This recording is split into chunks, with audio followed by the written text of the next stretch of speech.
रुकन assembly Kukatpally M Krishna Rao ने corporator सबिया गौसुद्दीन और मेरचल जिला अखिलती सेल सदर मोहम्मद गौसुद्दीन के हमरा अल्लाहपुर डिवीजन का दौरा करके मुख्तलिफ तरक्याती कामों का जायजा लिया। इस दौरान रुकन असेंबली एम कृष्णा राव ने यूसुफ नगर शमशान घाट का मुआयना किया और अहदेदारों को हिदायत दी कि वो इस बात को यकीनी बनाए कि इंफ्रास्ट्रक्चर में खलल ना पड़े। इसी तरह से उन्होंने राजीव गांधी नगर इलाके का मुआयना किया और पाइपलाइन के जारी काम को मुकम्मल करने और इस पर मिट्टी फैलाने और खूबसूरती के लिए बाज़ जगहों पर दरख्त और पौधे लगाने की हिदायत दी। बारज़ां रुकन असेंबली एम कृष्णा राव ने वार्ड ऑफिस में अहदेदारों के साथ जायजा इजलास मुनक्कद किया। इस मौके पर कॉलोनी में मौजूद मसाइल को रुकन असेंबली एम कृष्णा राव की तवज्जो में लाया गया, जिस पर उन्होंने मुतालिका अहदेदारों को इन मसाइल को फौरी हल करने की हिदायत दी।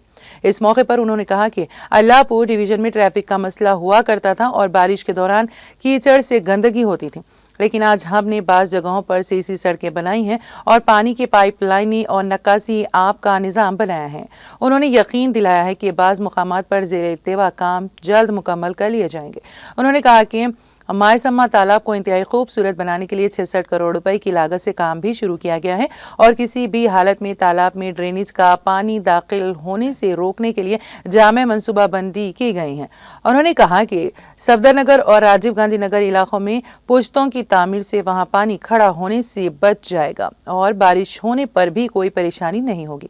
उन्होंने कहा कि BRS हुकूमत के 10 साल दौरे हुकूमत में उस वक्त के चीफ मिनिस्टर के चंद्रशेखर राव, रियासती वजीर KTR के ताउन से अल्लाहपुर में मुस्लिम और हिंदू कब्रिस्तानों, community halls, parks, indoor stadium, CC सड़कें, पानी की पाइपलाइनें और ड्रेनेज का निज़ाम तकरीबन 80% मुकम्मल हुआ। उन्होंने याद दिलाया है कि उस वक्त की तेज़ रफ्तार तरक्की के बायस आज अवाम को किसी किस्म की परेशानी का सामना नहीं है।